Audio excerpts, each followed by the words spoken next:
This is Democracy Now!, democracynow.org, The War and Peace Report. I'm Amy Goodman as we spend the hour on the final Democratic presidential debate of the year, held at Loyola Marymount University in Los Angeles. We're going to turn right now to the PBS moderator, Yamiche Alcindor, who questioned Senator Warren about Guantánamo Bay.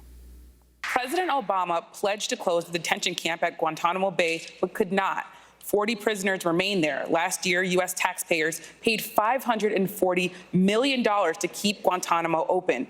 Would you pledge to finally close the detention facility? And if elected, how will you do it? Yes, it's time to close this detention facility. It not only costs us money, it is an international embarrassment. We have to be an America that lives our values every single day. We can't be an America that stands up and asks people to fight alongside us, as we did with the Kurds in fighting ISIS, and then turn around in the blink of a tweet and say that we're turning our backs on the people who stood beside us. After that, who wants to be an ally of the United States? We have to be an America that understands the difference and recognizes the difference between our allies, the people who will work alongside us, and the dictators who would do us harm. And we need to treat our allies better than we treat the dictators. Vice President Biden, why couldn't you close Guantánamo Bay? Why couldn't the Obama administration close Guantánamo Bay? We attempted to close Guantánamo Bay, but you have to have congressional authority to do it. They've kept it open. And the fact is that we, in fact, think it's the greatest, it is an advertisement for creating terror.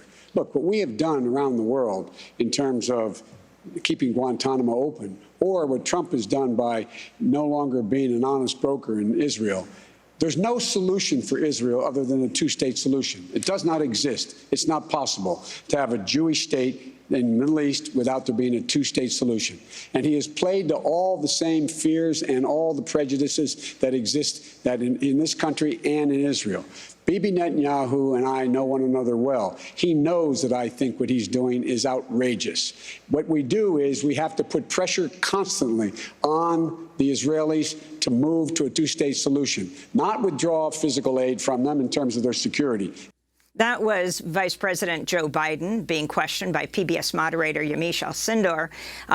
We're joined right now by Azmat Khan, who is an award-winning investigative reporter, New York Times Magazine contributing writer, a Future of War Fellow at the New America Foundation. Her investigations into U.S. wars have taken her to Iraq, Afghanistan, Pakistan, and Syria, currently writing a book about America's so-called precision airstrikes.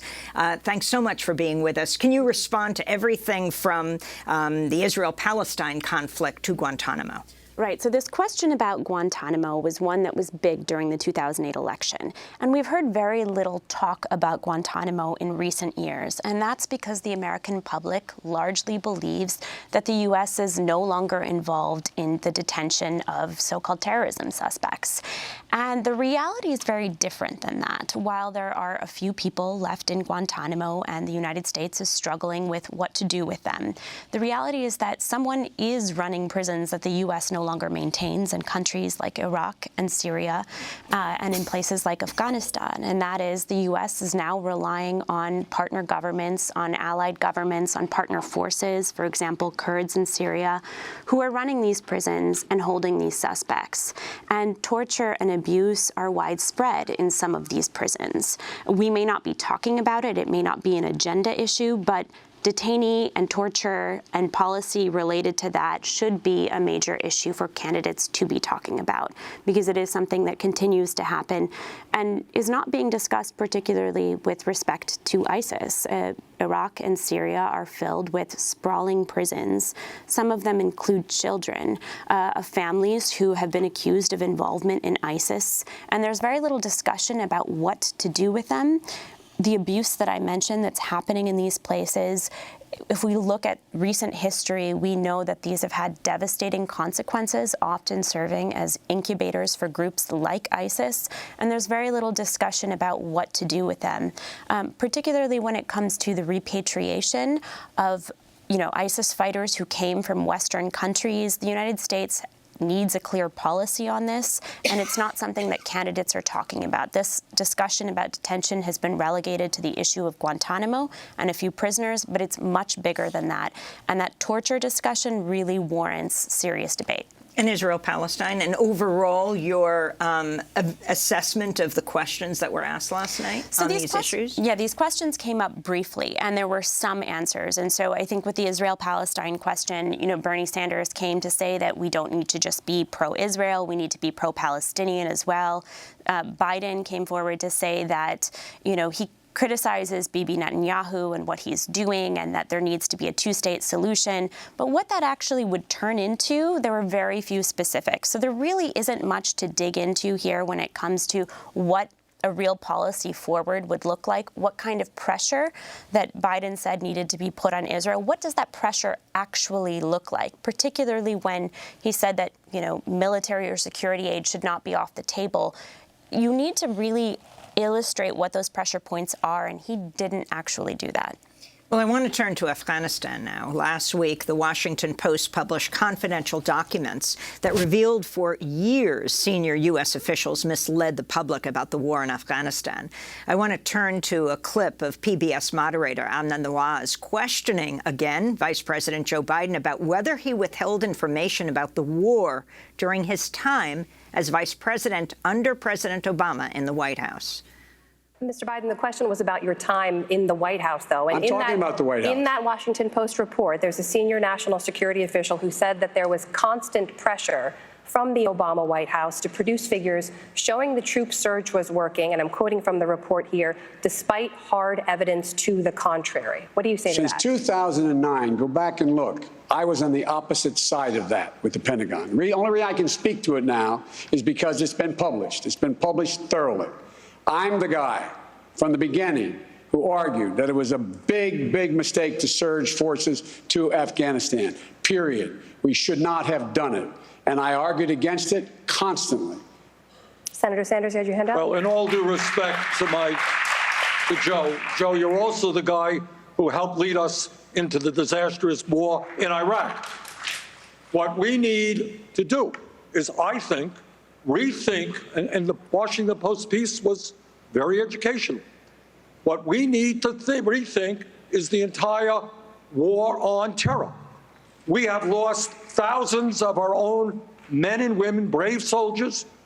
Hundreds of thousands, if not millions of people have been killed abroad or forced to leave their countries.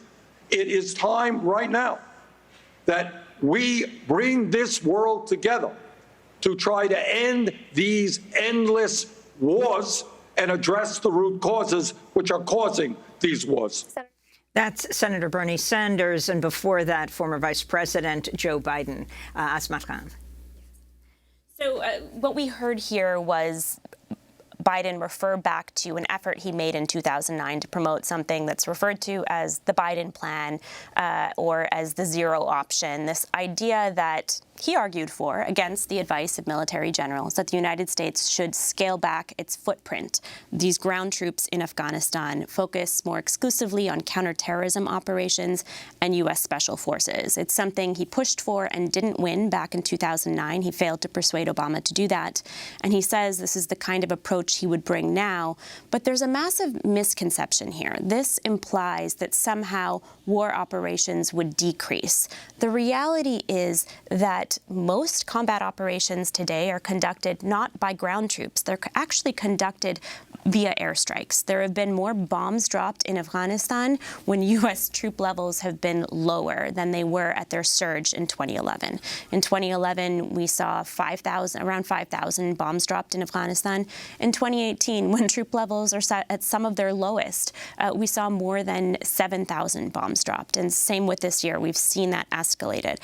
So what there is, and what even any kind of a zero option would have included, was an acceleration in the pace of airstrikes. And these airstrikes have devastating consequences on civilians. More civilians have been killed in the war in Afghanistan this year than in any year of U.S. history in this war, in these 18 years of war. So what we're seeing is a reality in which there is a belief, a mistaken belief, that ending the war comes down to removing troops on the ground, when the reality is that most of these wars are being carried out via airstrikes, and whoever the next president is, whoever these candidates are who are trying to shape or talk about, a mantra we're hearing a lot of, ending endless war, will need to have a very specific policy when it comes to airstrikes. It's not just about ground troops. That's an erroneous misconception that comes up again and again. And it's interesting because, we heard Sanders as well here talk about ending endless wars. If you look at the foreign policy statements of each of these Democratic candidates, they are more or less in a similar vein, with one exception, and that so far has been Sanders, who I think in June issued a sort of lengthy piece on ending endless wars and foreign affairs, in which he sort of spelled out what it would take to get there, and it distinguished him from many of the other candidates on stage, none of whom have really articulated a clear vision on what it would take to end endless war. I mean, it's interesting. CNN just released a poll that said it's Bernie Sanders who is the most popular Democratic presidential candidate right now. But on this issue of his challenge to Biden, you had Biden together with Senator Clinton, who voted to authorize the Iraq war back in 2002, the vote for authorization. Right, that war vote. So if you look at what Biden's statements on his Iraq war vote, he has oscillated in describing what his thinking was at the time. But there are many who voted to authorize voted for the Iraq war who have now come back and since said, I don't think I made the right decision. We didn't have the right information. It's one where there's a lot of political leeway in expressing regret. The Afghanistan war vote has not had that same kind of regret. So it was interesting to hear Sanders say last night that that was a vote he regretted. That war vote was far less controversial. And it's interesting to hear people talk. Interesting to go back to the one person who said no, and that was Barbara Lee. Yes, exactly. And so she is the one person who said no, who is now being talked about by these other candidates for that vote. And it's coming up in the context of a reconsidering of the authorization for the use of military force. And this is something Pete Buttigieg brought up last night. He said that he was reflecting on his war experience. He was saying, I'm surprised it's gone on for this long. I would propose, a 3-year limit on these kinds of these authorizations for force. And the implication here that he's making is that had there been some kind of a 3-year limit in which Congress would have to revote on the war in Afghanistan, that maybe we wouldn't be in that war today. And I don't think that stacks up with reality. If you look at congressional leaders, if you look at senators, congressional leaders on the Afghanistan war, it has been relatively bipartisan when it comes to an understanding of troop levels, when it comes to an understanding of what the United States should be doing in the country. The only real shakeup we've seen when it comes to that war has been under the Trump administration as the United States pursued negotiations with the Taliban. So I don't think, while it may be worthy to reconsider the AUMF and to hear candidates talk about it, to assume that that would have ended the Afghanistan war, I think is a mistake. Well, I want to thank you, Azmat Khan, award-winning investigative reporter, New York Times Magazine contributing writer, Future of War Fellow at the New America Foundation. Her investigations into U.S. wars have taken her to Iraq, Afghanistan, Pakistan, and Syria. Currently writing a book about America's so-called precision airstrikes. She mentioned Pete Buttigieg. We are going to hear him and Elizabeth Warren spar over who pays for the candidates. Winegate, you might say. Stay with us.